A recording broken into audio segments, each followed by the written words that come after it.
नमस्कार मित्रों, स्वागत है आप लोगों का इस छोटे से YouTube channel VNKD study portal पर। जैसा कि आप सभी लोगों को अब तक पता चल गया होगा, उत्तर प्रदेश लोक सेवा आयोग द्वारा राजकीय इंटर कॉलेजों में प्रवक्ता के भर्ती का विज्ञापन जो है जारी कर दिया गया है। तो देखिए, इस वीडियो में हम लोग जो है विशेष रूप से इतिहास विषय से संबंधित चर्चा करेंगे। जैसे सीटों की संख्या कितनी है, एग्ज़ाम पैटर्न क्या है और सिलेबस क्या रहने वाला है, तो इस और साथ में सैलरी क्या रहेगी, इसका वेतन क्या है, इसके बारे में हम लोग चर्चा करेंगे। तो सबसे पहले हम लोग देखते हैं, देखिए जो इसका ऑनलाइन आवेदन जो प्रारंभ होने की तिथि देखिए 12 अगस्त 2025, यानी देखिए ये स्टार्ट हो चुका है 12 अगस्त से ही। और इसका जो अंतिम तिथि है जो ऑनलाइन जो सबमिट करने की, वह 12 सितंबर से, यानी 1 महीना डेट दिया गया है। और देखिए 29 सितंबर तक जो है आप इसमें संशोधन जो कर सकते हैं, तो इसका जो है फॉर्म भरना स्टार्ट हो चुका है। यदि आप लोगों ने नहीं भरा है तो अब तक भर दीजिए, अंतिम डेट का आप लोग इंतज़ार मत कीजिए। तो देखिए इसमें जो पुरुष और महिला दोनों वर्गों के लिए अलग अलग जो है वैकेंसी जारी किया जाता है। तो सबसे पहले हम लोग जो है सीटों की संख्या देख लेते हैं। तो देखिए जब आप इस नोटिफिकेशन को देखेंगे तो सबसे नीचे जो है सीटों के बारे में बताया गया है। तो यहाँ पर आप लोगों को परिशिष्ट 6 आप लोगों को दिखाई दे रहा होगा, यहाँ पर आप लोग देख सकते हैं। तो देखिए हम लोग विशेषतः इस वीडियो में जो है इतिहास से संबंधित देखेंगे, इसी पर आज चर्चा करेंगे, क्योंकि हम लोग का जो विषय है वह इतिहास है। तो यहाँ पर हम लोग देखते हैं इतिहास में, देखिए जो पुरुष वर्ग में जो सीट दिया गया है, कुल 41 सीट जो है वह पुरुष वर्ग में दिया गया है, इतिहास में देख सकते हैं। जिनमें से 15 जो सीट है वह अनारक्षित यानी युवा के लिए है, 9 सीटें जो है वह अनुसूचित यानी देखिए SC के लिए है, और ST के लिए एक भी सीट नहीं है, और OBC के लिए कुल 13 सीट है, EWS के लिए 4 सीट है। देखिए पुरुष वर्ग में टोटल 41 सीट दिया गया है। और यदि हम लोग महिला वर्ग में देखेंगे तो यहाँ पर आप लोग देख सकते हैं, यह प्रवक्ता महिला राजकीय इंटर कॉलेज महिला वर्ग में है। तो महिला वर्ग में जो सीट दिया गया है वह 34 सीट दिया गया है। इसमें देखिए अनारक्षित के लिए 16 सीट है, SC के लिए 7 है, इसमें देखिए ST के लिए 1 सीट है महिला वर्ग में, और OBC के लिए 7 सीट दिया गया है। तो और देखिए 3 सीट जो यहाँ पर आप देखेंगे, जो यहाँ पर आप लोग को दिखाई दे रहा होगा, यह स्पर्श दृष्टिबाधित राजकीय इंटर कॉलेज, यहाँ पर देखेंगे तो 3 सीट जो है यहाँ पर आपको इतिहास में दिखाई देगा। तो इस प्रकार देखिए 3 सीट यहाँ पर है, और महिला में देखा जाए तो 34 सीट है, और पुरुष वर्ग में यदि आप लोग देखेंगे कुल 41 सीट है। यानी इतिहास विषय में कुल जो है 78 सीटों पर जो है वैकेंसी, कुल रिक्तियाँ यहाँ पर दिया गया है। अब हम लोग यहाँ पर चर्चा करेंगे इतिहास के बारे में। तो हम लोगों ने देख लिया फॉर्म कब से भरा जा रहा है और सीटों की संख्या कितनी है। अब हम लोग जानेंगे कि एग्ज़ाम पैटर्न क्या रहेगा, यानी यह जो वैकेंसी आई है इसमें एग्ज़ाम पैटर्न क्या रहने वाला है। तो हम लोग एग्ज़ाम पैटर्न को समझते हैं। तो यहाँ पर आप लोग एग्ज़ाम पैटर्न को देख सकते हैं। यहाँ पर देखिए आप लोग देखिए, अब परिशिष्ट 2 आप लोग देखिए, यहीं से एग्ज़ाम पैटर्न के बारे में शुरू है।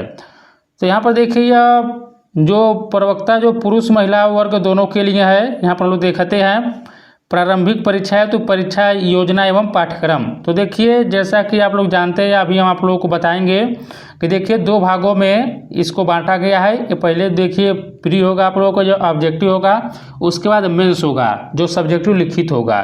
तो हम लोग चलिए अभी चर्चा करेंगे विस्तृत रूप से। तो सबसे पहले देखिए प्रारंभिक परीक्षा में सामान्य अध्ययन और साथ में वैकल्पिक विषय का एक प्रश्न पत्र होगा। वैकल्पिक यानी कि जो आप लोगों का सब्जेक्ट है, जैसे मान लीजिए कोई हिस्ट्री है, किसी का सिविक्स है, तो किसी का सोशियोलॉजी है, तो इस प्रकार वैकल्पिक विषय का एक प्रश्न पत्र होगा जो वस्तुनिष्ठ व बहुविकल्पी प्रकार का होगा। इसमें प्रश्नों की संख्या 120 होगी। जो देखिए जो प्रीलिम्स हो गया यानी प्रारंभिक परीक्षा जो होगी, इसमें प्रश्नों की कुल संख्या 120 होगी, जिसमें वैकल्पिक विषय के 80 प्रश्न, यानी जो आपका सब्जेक्ट है, जैसा मान लीजिए हिस्ट्री आप लोगों का सब्जेक्ट है, तो इतिहास से कुल 80 प्रश्न पूछे जाएंगे और साथ में जो सामान्य अध्ययन के 40 प्रश्न पूछे जाएंगे। और देखिए जो कुल 300 अंकों का होगा और समय 2 घंटा दिया जाएगा। देखिए 120 प्रश्न रहेगा, यानी कह सकते हैं कि एक प्रश्न जो होगा वह 2.5 मार्क्स का होगा, यानी 2.5 अंक का एक प्रश्न होगा। तो कुल 300 अंकों का होगा और 2 घंटे आपको समय दिया जाएगा। और देखिए इसमें जो 40 नंबर जो जीएस पूछा जाएगा, इसका सिलेबस देखिए यहाँ पर निम्नवत यहाँ पर देखिए दिया है। सामान्य अध्ययन में देखा जाए तो देखिए सामान्य विज्ञान से प्रश्न पूछे जाएंगे, भारत का इतिहास है, भारतीय राष्ट्रीय आंदोलन यानी आईएनएम से प्रश्न पूछा जाएगा, भारतीय राजतंत्र अर्थव्यवस्था एवं संस्कृति से प्रश्न पूछा जाएगा, भारतीय कृषि वाणिज्य एवं व्यापार, विश्व भूगोल तथा भारत का भूगोल एवं प्राकृतिक संसाधन। देखिए वर्ल्ड और इंडियन दोनों ज्योग्राफी दिया है। और देखिए अधुनातन राष्ट्रीय एवं अंतर्राष्ट्रीय महत्वपूर्ण घटना यानी कि देखिए करंट अफेयर से भी प्रश्न पूछा जाएगा, सामान्य बौद्धिक एवं तार्किक क्षमता रीजनिंग के भी क्वेश्चंस रहेंगे। और देखिए यूपी जीके से भी प्रश्न पूछा जाएगा। तो यहाँ पर देख सकते हैं उत्तर प्रदेश की शिक्षा, संस्कृति, कृषि, उद्योग, व्यापार एवं रहन सहन और सामाजिक प्रथाओं के संबंध में विशिष्ट जानकारी। और साथ में देखिए प्रारंभिक गणित से भी 8वीं स्तर तक सवाल आपको मिलेंगे, बहुत कठिन नहीं रहेगा। अंक गणित, बीज गणित, रेखा गणित और पारिस्थितिकी तथा पर्यावरण। तो यह जो आप देख रहे हैं, यह जो 40 प्रश्न जीएस का पूछा जाएगा, वहाँ पर इसका यह सब्जेक्ट आप लोगों को यहाँ पर सिलेबस दिया गया है। और देखिए यहाँ पर वैकल्पिक विषय जो रहेगा, यानी देखिए 40 तो आप लोगों का जीएस है और 80 जो है वैकल्पिक विषय यानी इतिहास से जो प्रश्न पूछे जाएंगे। और देखिए वैकल्पिक विषयों का पाठ्यक्रम मुख्य परीक्षा की भांति होगा, यानी जो मुख्य परीक्षा का जो सिलेबस दिया गया है वही सिलेबस देखिए प्रारंभिक परीक्षा के लिए है, जिसमें से 80 प्रश्न पूछे जाएंगे। जो अभी हम लोग मुख्य परीक्षा का सिलेबस जो है उस पर हम लोग चर्चा करेंगे। अब हम लोग देख लेते हैं आगे। अब देखिए परिशिष्ट 3 में बताया गया है। अब देखिए हम लोग प्रारंभिक परीक्षा के लिए जाना है, हम लोग मुख्य परीक्षा के लिए जानेंगे। तो यहाँ पर देखिए इसमें मुख्य परीक्षा में प्रथम प्रश्न पत्र, यहाँ पर देखिए आप लोग, और एक द्वितीय प्रश्न पत्र होगा, 2 प्रश्न पत्र होगा। और कुल देखिए प्रथम प्रश्न पत्र जो होगा समय 2 घंटा दिया जाएगा, 100 अंक का होगा। और द्वितीय प्रश्न पत्र जो होगा यह 3 घंटे समय दिया जाएगा, यह 300 अंक का होगा, यानी कि कुल 400 अंकों का जो है प्रश्न पत्र होगा जो आपका मेंस होगा। और देखिए प्रथम प्रश्न पत्र जो होगा इसमें सामान्य हिंदी और निबंध, ये देखिए सब लिखित पेपर होगा, सब्जेक्टिव होगा। और द्वितीय प्रश्न पत्र जो होगा यह वैकल्पिक विषय है, जैसे जो इतिहास है, तो इससे आप लोगों को प्रश्न पूछे जाएंगे। अब हम लोग देखते हैं, देखिए जो प्रथम प्रश्न पत्र के अंतर्गत जो दिया इसमें क्या पूछा जाएगा। यहाँ पर देखिए सब्जेक्ट जो है डिफाइन किया गया है। तो देखिए प्रथम खंड, देखिए जो प्रथम प्रश्न पत्र दिया है इसको 2 भागों में बांट दिया है। जैसे यहाँ पर देखिए प्रथम खंड और द्वितीय खंड में जो हिंदी का है, तो सामान्य हिंदी के अंतर्गत देखिए कुल 100 अंक का था, तो इसमें 50 अंक आप लोगों का यह देखिए सामान्य हिंदी दिया है। और देखिए द्वितीय खंड में दिया है 50 अंक जो है हिंदी निबंध में मिलेगा। तो देखिए सामान्य हिंदी का क्या सिलेबस दिया है, तो अपठित गद्यांश का संक्षेपण, उससे संबंधित प्रश्न, रेखांकित अंशों की व्याख्या एवं उसका उपयुक्त शीर्षक। और देखिए दूसरा दिया है कि अनेकार्थी शब्द, विलोम शब्द, पर्यायवाची शब्द, तत्सम एवं तद्भव, क्षेत्रीय विदेशी शब्द भंडार, वर्तनी अर्थबोध, शब्द रूप, संधि समास क्रियाएं, हिंदी वर्णमाला, विराम चिन्ह, शब्द रचना, वाक्य रचना, अर्थ, मुहावरे एवं लोकोक्तियाँ। और साथ में देखिए उत्तर प्रदेश की बोलियां तथा हिंदी भाषा के प्रयोग में होने वाली अशुद्धियां, यानी शुद्ध अशुद्ध दिया है। ये देखिए आपको यह मेंस में देखने को मिलेगा कुल 50 अंकों का। और जो हिंदी का द्वितीय खंड दिया, देखिए यह जो है निबंध लिखना होगा आपको। देखिए इसके अंतर्गत एक खंड होगा, इस खंड में से एक निबंध लिखना होगा। और देखिए इस निबंध की अधिकतम विस्तार सीमा 1000 शब्दों की होगी। और देखिए निबंध हेतु जो क्षेत्र दिया गया है, साहित्य संस्कृति पर लिख सकते हैं, राष्ट्रीय विकास योजनाएं या क्रियान्वयन, और राष्ट्रीय अंतर्राष्ट्रीय सामयिक सामाजिक समस्याएं या निदान, विज्ञान तथा पर्यावरण, प्राकृतिक आपदाएं एवं उनके निवारण, और देखिए कृषि, उद्योग एवं व्यापार। तो यह जो दिया है, यह देखिए यह मेंस का जो है, यह जो सामान्य हिंदी का जो प्रथम प्रश्न पत्र दिया है वह दिया है। अब देखिए जो वैकल्पिक विषय यानी जो इतिहास, हम लोग इतिहास पर चर्चा करेंगे। तो देखिए जो इतिहास अब आप लोगों का जो सब्जेक्ट रहेगा उससे हम लोग दिखाते हैं। देखिए इतिहास का जो परीक्षा योजना है, यह देखिए वैकल्पिक विषयों के प्रश्न पत्र की रचना है। तो प्रश्न पत्रों के स्वरूप एवं अंकों का विभाजन निर्धारित किया गया है। जैसे देखिए पहला इसमें देखिए लिखा है कि प्रश्नों की कुल संख्या जो होगी वो 20 प्रश्न पूछे जाएंगे मेंस में, और सभी प्रश्न अनिवार्य होंगे और सभी प्रश्न खंडों में विभाजित रहेंगे। जैसे देखिए खंड अ से जो प्रश्न पूछा जाएगा, यानी खंड अ के अंतर्गत प्रश्न पत्र में 5 प्रश्न सामान्य उत्तरी, यानी देखिए उत्तरों की शब्द सीमा जो होगी 250 होगी, एवं प्रत्येक प्रश्न जो होगा वो 25 अंकों का होगा। यानी अब 5 प्रश्न पूछा जाएगा, आप जो शब्द सीमा है वह 250 रखिएगा, इतना में लिखना है, और प्रत्येक प्रश्न जो है 25 अंक का होगा। देखिए खंड ब जो होगा इसके अंतर्गत 5 प्रश्न लघु उत्तरीय, और देखिए उत्तरों की सीमा जो दिया है शब्द सीमा वो 150 होनी चाहिए, और प्रत्येक प्रश्न जो है 15 अंक का होगा। और खंड स के अंतर्गत जो है 10 प्रश्न अति लघु उत्तरीय, और देखिए इसके उत्तरों की शब्द सीमा जो है 50 है, और प्रत्येक प्रश्न 10 अंक का होगा। तो इस प्रकार कुल 300 अंकों का आप लोगों का यह पूछा जाएगा, और 100 अंक का जो है हिंदी। तो टोटल 400 अंकों का आपका मेंस होगा। देखिए लिखित परीक्षा होगा, सब्जेक्टिव होगा। तो यह हम लोग समझे पैटर्न के बारे में कि किस प्रकार आप लोगों का परीक्षा का पैटर्न रहने वाला है। अब हम लोग यहाँ पर चलिए देखते हैं जो इतिहास जो सिलेबस है इसमें कौन कौन सी मतलब किस प्रकार के जो है इतिहास सिलेबस में कौन कौन टॉपिक जोड़ा गया है। देखिए उन टॉपिक को हम लोग देखते हैं। तो यहाँ पर आप लोग देख सकते हैं यह इतिहास का सिलेबस यहाँ से शुरू है। देखिए यहीं से इतिहास का सिलेबस स्टार्ट है। तो आप लोग देखिए इतिहास का क्या सिलेबस है। भौगोलिक विशेषताएं, देखिए इसमें दिया है कि प्राचीन इतिहास के साधन, पुरातत्व, साहित्य एवं विदेशी विवरण। यहाँ पर देखिए जैसे देखिए इकाई 1 इसमें क्या दिखा है। इकाई 1 के अंतर्गत पुरातैतिहासिक, यानी देखिए प्राचीन मानव और उसके उपकरण, पाषाणिक, ताम्र पाषाणिक, कांस्य और लौह, यह दिया है। और प्राक इतिहास जैसे आप लोग हड़प्पा सभ्यता के बारे में पढ़ते ही होंगे। देखिए नदी घाटी सभ्यता है, हड़प्पा नगर की सभ्यता है, और साथ में नगर योजना है, आवासीय भवन, स्वास्थ्य यानी नाली की, देखिए स्वास्थ्य नाली की व्यवस्था, विशाल स्नानागार, अन्न भंडार, घरेलू सामग्री, साज सज्जा और वेशभूषा, वाणिज्य, व्यापार, मुहरे, बंदरगाह जैसे आप लोग पढ़ते हैं ना हड़प्पा सभ्यता में, रोथर जो था वह बहुत फेमस बंदरगाह था। और देखिए साथ में आस्था एवं धर्म, पशु पूजा, आप लोग पशु पूजा यहाँ पर वो लोग पशुपति वहाँ पर आप लोग देखते ही हैं, एक सिंह वाले वो वृषभ की लोग पूजा करते थे। और यहाँ पर देखिए वृक्ष पूजा, शक्ति एवं शिव, कांसे की नर्तकी, आप लोग जानते हैं कि कांसे की नर्तकी भी मिली थी, कला और कलाकृतियाँ, शव विसर्जन, इसमें देखिए शव विसर्जन बताया गया है कि किस जगह पर किस प्रकार जो है शव का विसर्जन किया जाता था। और देखिए मुख्य स्थल पतन के कारण, तो देखिए टोटल हड़प्पा सभ्यता से सिंधु घाटी सभ्यता का टोटल यहाँ पर सिलेबस दिया गया है।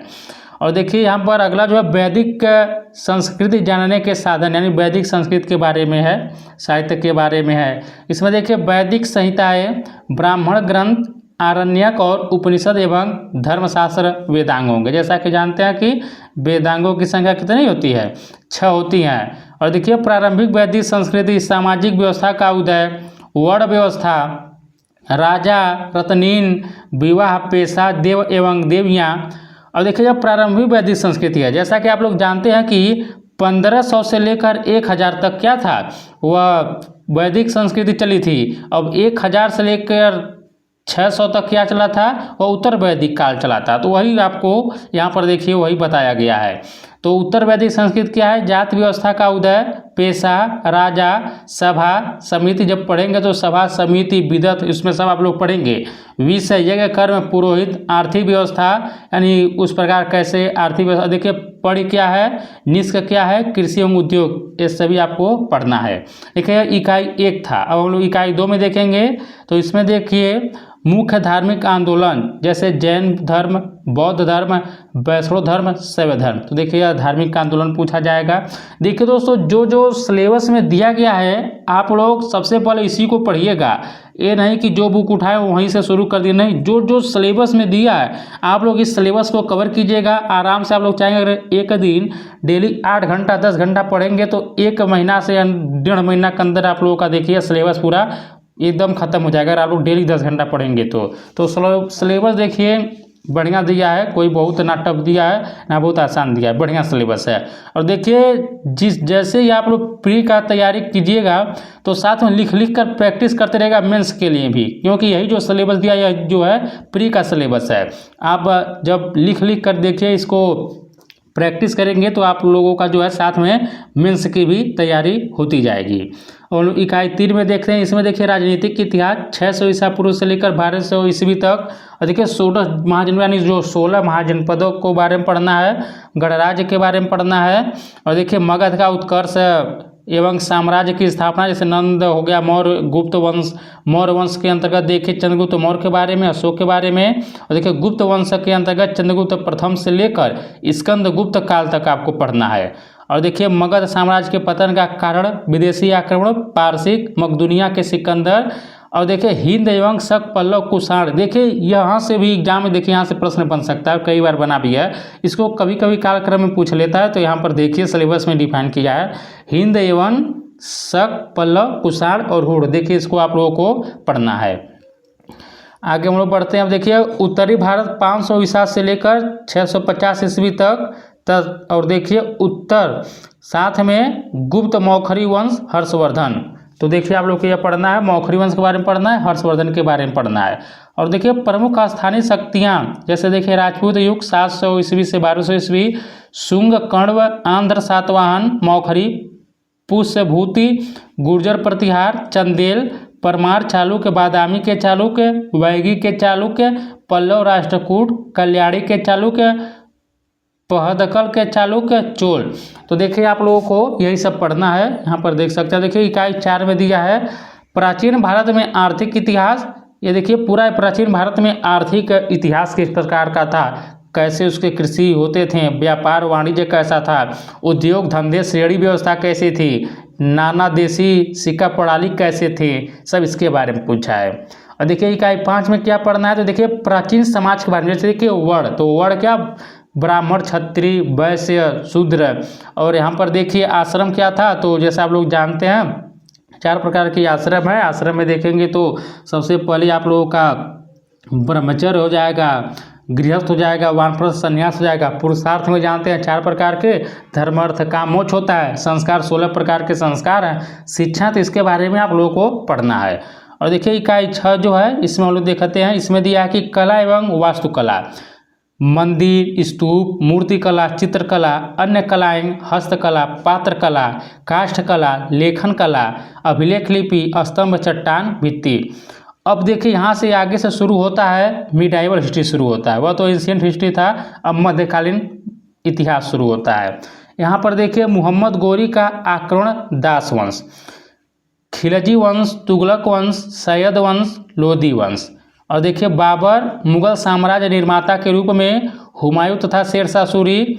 और देखिए आगे लिखा है कि मुगल साम्राज्य का विस्तार अकबर से औरंगजेब तक, यानी अकबर के बाद कौन कौन आए, अकबर के बाद जैसे मान लीजिए जहांगीर आया, शाहजहां आया, औरंगजेब आया, इन सभी के बारे में। और मुगल साम्राज्य का पतन आपको पढ़ना है। जानते हैं जब औरंगजेब जो था यह इसकी जब मृत्यु हो गई 1707 में, तभी से जो है मुगल साम्राज्य का पतन होना स्टार्ट हो गया। क्योंकि जब यह शासक जो है इसकी मृत्यु हो गई तो कई लोग अपने आप को शासक घोषित करने लगे, जिससे जो है मुगल साम्राज्य का पतन होने लगा। पढ़ेंगे तो आप लोग जान जाएंगे। और देखिए मुगलों की शासन व्यवस्था और आर्थिक नीति भी पढ़ना है। बहमनी और विजयनगर प्रशासन के बारे में, बहमनी वंश के संस्थापक हसन गंगू आप लोग जानते ही होंगे, विजयनगर जो है। और देखिए शिवाजी और मराठों का उत्कर्ष तथा पतन, यानी शिवाजी को पढ़ना है, साथ में मराठों का उत्कर्ष और उनके पतन के बारे में पढ़ना है।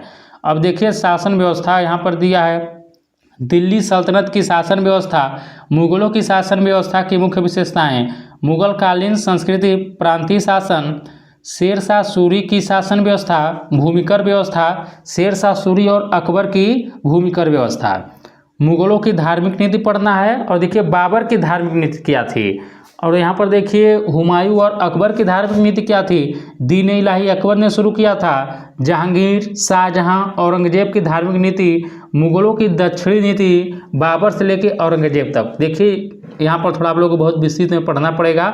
सभी के धार्मिक नीति क्या थी, सभी के बारे में पढ़ना है। बाबर हो, हुमायूं हो या औरंगजेब हो, शाहजहां, जहांगीर, सबके बारे में देखना है। आगे दिया है कि मुगल सभ्यता और संस्कृति, शिक्षा, स्त्री शिक्षा, साहित्य, कला, चित्रकला, वास्तुकला, संगीत कला, इसके बारे में पढ़ना है। और देखिए सैनिक व्यवस्था, अकबर की मनसबदारी व्यवस्था, जात सवार और मराठों की सैन्य व्यवस्था। जैसे इसमें देखिए 4800, जैसे इसमें जात जो होता था बहुत ऊंचा होता था, बहुत ऊंचा जो पद होता था उसको जात की पदवी दी जाती थी। और आगे दिया कि मुगल कालीन समाज, सामाजिक व्यवस्था, आर्थिक व्यवस्था, उद्योग धंधे। अब देखिए यहाँ से जो शुरू होता है, अब आप लोगों का मॉडर्न हिस्ट्री शुरू होता है, यानी आधुनिक इतिहास शुरू होता है। आधुनिक इतिहास हम लोग देखेंगे तो देखिए 17वीं 18वीं शताब्दी में भारत में यूरोपीय व्यापारिक कंपनियों का आगमन, डच, पुर्तगाली, फ्रांसीसी तथा अंग्रेजी ईस्ट इंडिया कंपनी, जैसा कि जानते हैं कि पुर्तगाली आए, डच आए, अंग्रेज आए, उसके बाद आप लोगों का डेनिश आए, फ्रांसीसी आए, ये सब आए भारत में। और देखिए बंगाल में अंग्रेजी शक्ति का उदय, जैसे प्लासी का युद्ध जानते हैं 13 जून 1757 को हुआ था, और बक्सर का युद्ध 1764 वाला, यही जो ऐसे युद्ध थे जो भारत में जो थे वह अंग्रेजी सत्ता को जो है मजबूत किए थे, यानी यहीं से जो है भारत में अंग्रेजों का शासन स्टार्ट हुआ कह सकते हैं, तथा उसका महत्व। और देखिए क्लाइव की दूसरी सूबेदारी 1765 से लेकर 67 तक, बंगाल व्यवस्था, दोहरी प्रणाली के गुण और दोष। और देखिए वारेन हेस्टिंग के बारे में पढ़ना है आपको, 1772 से लेकर 85 तक, जितने भी प्रशासनिक सुधार किया था, भूमिकर सुधार किया था, न्यायिक सुधार, सब पढ़ना है वारेन हेस्टिंग के बारे में। और देखिए कॉर्नवालिस के प्रशासनिक सुधार 1786 से लेकर 93 तक, जो अपने कार्यकाल में उसने किया है। और साथ में कर संबंधी सुधार, बंगाल की अस्थायी भूकर व्यवस्था। अगला देखिए यहाँ पर दिया है कि लॉर्ड वेलेजली जो 1798 से लेके 1805 तक सहायक संधि प्रणाली लेकर आया था। देखिए डुप्ले को इसका जन्मदाता कहा जाता है सहायक संधि की। और देखिए लॉर्ड वेलेजली जो है सहायक संधि भी स्टार्ट किया था 1798 में।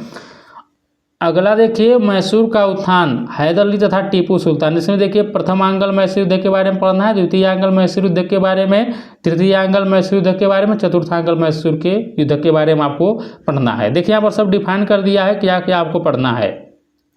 लॉर्ड हेस्टिंग और भारत में सर्वश्रेष्ठता का स्थापित होना, आंग्ल नेपाल युद्ध पढ़ना है। और देखिए पिंडारी, देखिए हेस्टिंग के काल में ही पिंडारियों का दमन किया गया था, तो यह सब देखिए दिया है। हेस्टिंग की मराठा नीति।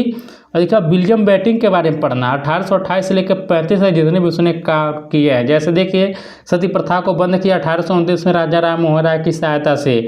सामाजिक सुधार क्या क्या किया, शैक्षणिक सुधार क्या था, और वित्तीय सुधार क्या था। और साथ में देखिए 1835 में लॉर्ड मैकाले जो आया था, जिसको मैकाले मिनट के नाम से जाना जाता था, तो आप लोग जब पढ़ेंगे तो जानेंगे, आप जानते होंगे। देखिए इन सभी के बारे में आप लोगों को पढ़ना है। और आगे बढ़ते हैं, रणजीत सिंह का जीवन और उपलब्धियां, प्रारंभिक जीवन, प्रशासन, भूकर तथा सैनिक प्रशासन के बारे में पढ़ना है। और देखिए लॉर्ड डलहौजी 1848 से लेकर 56 तक, व्यवगत का सिद्धांत, अवधि का विलय, लॉर्ड डलहौजी के सुधार। तो आप लोग जानते हैं 1848 इसने 17 को किया था, पढ़ेंगे। 49 में जयपुर संबलपुर को, 50 में बघाट को किया था, और 52 में उदयपुर, 53 में झांसी को किया था, 54 में नागपुर किया था, करौली 55 में, और 56 में अवध को इसने हड़पा था। आप लोग जब पढ़ेंगे तो यहाँ पर आप लोग जानेंगे, तो यहाँ पर आप लोग देख सकते हैं। और देखिए 1857 का विद्रोह, और विद्रोह के क्या कारण थे, यह जो है सिलेबस में रखा गया, बहुत इंपॉर्टेंट टॉपिक है यह। और देखिए भू राजस्व व्यवस्था के बारे में पढ़ना है, अस्थायी जमींदारी व्यवस्था क्या थी, मालवाड़ी क्या थी, और देखिए रैयतवाड़ी क्या थी। और लॉर्ड कर्जन के बारे में पढ़ना है, बंगाल विभाजन के बारे में 1899 से 1905 तक उसने किस प्रकार क्या किया था, ये सब पढ़ना है। और देखिए सांस्कृतिक जागरण, सामाजिक और धार्मिक सुधार, ब्रह्म समाज, प्रार्थना समाज, आर्य समाज, रामकृष्ण आंदोलन के बारे में पढ़ना है, थियोसोफिकल जो है आंदोलन के बारे में, मुस्लिम सुधार आंदोलन के बारे में, वहाबी आंदोलन के बारे में, अलीगढ़ आंदोलन के बारे में। आगे देखते हैं, देखिए भारतीय राष्ट्रीय आंदोलन का उत्थान और विकास, उदारवादी दल की नीतियों का मूल्यांकन, उग्रवाद के उदय के कारण, होम रूल आंदोलन, जैसा कि जानते तिलक और एनी बेसेंट ने शुरू किया था, क्रांतिकारी आतंकवादी आंदोलन, असहयोग आंदोलन, सविनय अवज्ञा आंदोलन, स्वतंत्रता आंदोलन में गांधी जी का मूल्यांकन। देखिए पूरा आप लोगों को गांधी जी के बारे में पढ़ा 1917 से लेकर, यानी जब भारत में गांधी जी का जब से आगमन होता है तब से लेकर 1947 तक आप लोगों को यहाँ पर समझे पढ़ना है। जब तक गांधी जी का भारतीय स्वतंत्रता संग्राम में रोल रहा है तब तक आप लोगों को पढ़ना है। और देखिए अगला यहाँ पर दिया है कि भारत के अग्रगण्य राष्ट्रीय नेता, जैसे देखिए राम मोहन राय के बारे में, उनके कार्य का मूल्यांकन और विचार, दादा भाई नौरोजी के बारे में पढ़ना है, कब से लेकर 1825 से देखिए 1917 जो भी इनका देखिए जीवन काल दिया है, गोपाल कृष्ण गोखले के बारे में, बाल गंगाधर तिलक के बारे में पढ़ना है, लाला लाजपत राय के बारे में, महात्मा गांधी के बारे में, जवाहरलाल नेहरू के बारे में, इनके बारे में आप लोगों को देखिए विस्तृत से पढ़ना है। और मुस्लिम सांप्रदायिकता का उदय, सर सैयद अहमद खां, मुस्लिम लीग की स्थापना, दो राष्ट्र का सिद्धांत, हिंदू महासभा, माउंटबेटन योजना, भारत विभाजन। अब देखिए इसमें थोड़ा जो है संविधान से भी यहाँ पर पूछा जाएगा। यहाँ पर देखिए आप लोग, यहाँ पर जो रेस्ट है आगे बाकी का, यहाँ पर देखिए 1773 का रेगुलेटिंग एक्ट पूछा जाएगा। देखिए इसी के अंतर्गत जो है कलकत्ता में सर्वोच्च न्यायालय की स्थापना किया गया था। जो जॉर्ज इम्पे थे उसके पहले जो थे वह न्यायाधीश बने थे, भी आप लोग साथ में याद रखिएगा। देखिए 1784 का पिट्स का इंडिया एक्ट है, 1833 का चार्टर एक्ट। देखिए 1813 का चार्टर एक्ट बहुत ही इंपॉर्टेंट है, यह देखिए इसमें सिलेबस में नहीं डाला है, बाकी इसको पूछना चाहिए था, यह बहुत ही इंपॉर्टेंट चार्टर एक्ट था। और देखिए 1909 का एक्ट पूछा गया है, यानी पूछेगा 1919 का एक्ट के बारे में, 1935 एक्ट के बारे में। देखिए जो 1935 का एक्ट है, भारतीय संविधान में सर्वाधिक जो प्रावधान लिए गए हैं वह 1935 के एक्ट से ही लिए गए हैं। और साथ में भी याद रखिएगा कि जो बर्मा को भारत से अलग किया गया था वो 1935 के एक्ट से ही किया गया था। और देखिए स्वतंत्रता का प्रथम चरण के बारे में, जैसे देखिए भारतीय स्वतंत्रता अधिनियम 1947, रियासतों का एकीकरण और विलय, देखिए सरदार वल्लभ भाई पटेल का इसमें अहम रोल है। और साथ में महात्मा गांधी की हत्या, पंचवर्षीय योजना भी पूरा पूछेगा। और पड़ोसी देशों से संबंध, पाकिस्तान, चीन, चीनी आक्रमण 1962 एवं बांग्लादेश का जो 1971 का हुआ था, ये सब पूछेगा। तो देखिए यही जो है कुल यहाँ पर देखिए इतिहास का सिलेबस है। देखिए सिलेबस तो बहुत विस्तृत है, लेकिन देखिए यह जो सिलेबस दिया गया है, जितने भी लोग जैसे मान लीजिए वनडे एग्ज़ाम की तैयारी करते हैं या स्टेट पीसीएस का तैयारी करते होंगे, तो देखिए उनके लिए जो सिलेबस अब दिया गया है या कहीं ना कहीं सब देखिए जितना भी दिया गया है, जैसे मान लीजिए यहाँ पर पूछा है कि बंदरगाह के बारे में, इस सिंधु घाटी सभ्यता में वृक्ष पूजा, तो देखिए सब जानते ही होंगे अधिकतर लोग, लेकिन बात है कि थोड़ा आपको और जो है डीपली पढ़ना पड़ेगा इसमें। मान लीजिए आप लोग जानते हो वन लाइनर के टाइप आप लोग जानते होंगे, तो इसमें देखिए आप लोगों को थोड़ा डीपली पढ़ना पड़ेगा। तो मैं आप लोगों से देखिए यही अंत में कहना चाहूँगा, यदि आप लोग जो है इतिहास यानी देखिए जो पूरा सिलेबस है इन सभी का तैयारी मेरे साथ करना चाहते हैं तो आप लोग कमेंट बॉक्स में कमेंट कीजिएगा। मैं आप लोगों के लिए देखिए एकदम निःशुल्क में बिना किसी पेड कोर्स को लॉन्च किए मैं आप लोगों को देखिए इतिहास का जो सिलेबस है साथ में जीएस वाला, यदि आप लोग कमेंट करेंगे तो मैं पूरा कराने का कोशिश करूँगा। और मैं थोड़ा आप लोगों को बता दूं अपने बारे में, देखिए मैं जो हूँ सीटेट, रीट और एचटेट, और साथ में इतिहास से जो है मेरा नेट क्वालिफाई है, जैसा कि आप लोग थंबनेल पर देखे होंगे। तो आप लोगों को उसी यानी एक सही डायरेक्शन में जो है तैयारी कराई जाएंगी। जो सिलेबस है उन सभी सिलेबस को आप लोगों को कवर कराया जाएगा, एकदम सिलेबस वाइज जो है शुरू करेंगे। यदि आप लोग कमेंट करेंगे तो हम जरूर जो है क्लास स्टार्ट करेंगे। तो दोस्तों यदि आप लोगों को यह वीडियो अच्छा लगा है तो प्लीज़ वीडियो को लाइक कीजिए, शेयर कीजिए, और साथ ही इसी प्रकार के और भी अपडेट पाने के लिए या चैनल से जुड़ने के लिए आप लोग सब्सक्राइब कर लीजिएगा, क्योंकि यदि आप लोग कमेंट करेंगे तो मैं ज़रूर आप लोगों के लिए संपूर्ण इतिहास को जो इस चैनल पर जो है कवर करा दूंगा। देखिए अभी सब्सक्राइबर बहुत कम है यहाँ पर, जैसा आप लोग जानते होंगे। चैनल छोटा मत आप लोग देखिएगा, इसका जो कंटेंट आपको दिया जाएगा, भले मिलियन वाले जो सब्सक्राइबर अपना चैनल पर लेकर बैठे हैं उनसे 100 गुना आप लोगों को बेटर कंटेंट दिया जाएगा इस चैनल पर। इसलिए सब्सक्राइब करना है तो कर लीजिएगा, तो मिलते हैं हम लोग अब नए एक शुरुआत के साथ मिलेंगे, इतिहास के साथ ही कोई हम लोग पहला टॉपिक स्टार्ट करेंगे जल्दी, और आप लोग कमेंट भी कीजिएगा। तब तक के लिए नमस्कार, जय हिंद, जय भारत।